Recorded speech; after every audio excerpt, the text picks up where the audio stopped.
I was terrified. As soon as the sun went down, I knew they'd be there. Jane Nelm says throughout her life she's had constant visitors, and not of this earth. She says it all started in 1973 when a brilliant white light appeared in her bedroom window one night. As I pulled the drape aside, all of a sudden there were 5 beings, this tall, all around me. Nelms has drawn what she remembers of her encounters.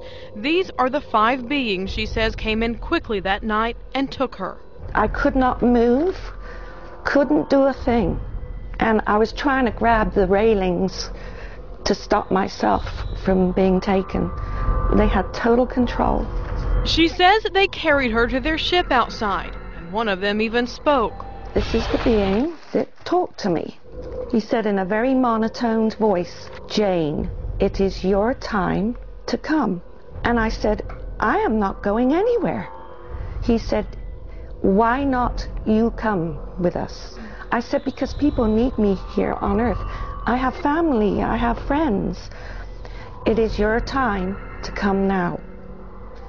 So they took me, and I was on that ship, and it wasn't until 1993, when I was hypnotized, that I found out what they were doing. Nelm says she didn't speak of that for years, until she met others at a support group near Dallas who claimed similar experiences. When she moved to Carrollton, Nelm says the aliens followed her and came to others. She remembers a frantic, frightening phone call from a neighbor. She said 3 different types of beings came down the hallway, and the fans started reversing, lights were flashing, and there were these little balls of light just flying around everywhere. She said one of the beings was so tall it could hardly get through the door. Nelm says those beings abducted her neighbor, just as they had her before. Why? She says for scientific research. I know this is crazy, but this is what happens.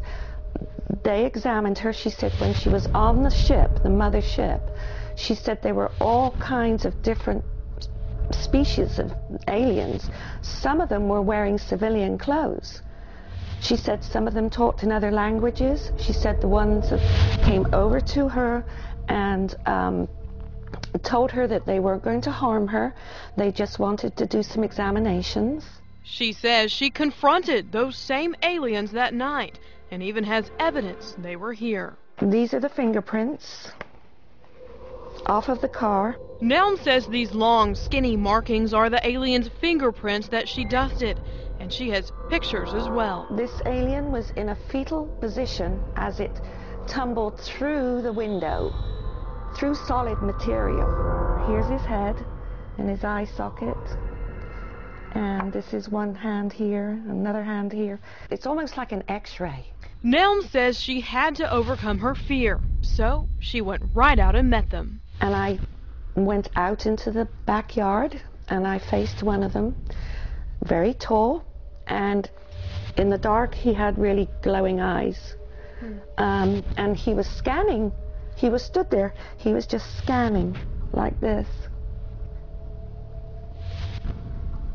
Just like that. And he'd look up, and I was about 25 foot from him, and I said, "You don't scare me." She says they left that night, but not for long. Courtney Lane, KLTV 7 News.